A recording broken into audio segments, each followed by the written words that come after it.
சொல்லு.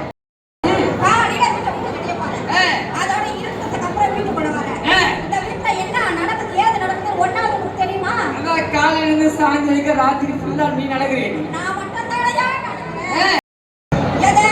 எதையா ஆதாயத்துல பறகுது கப்பல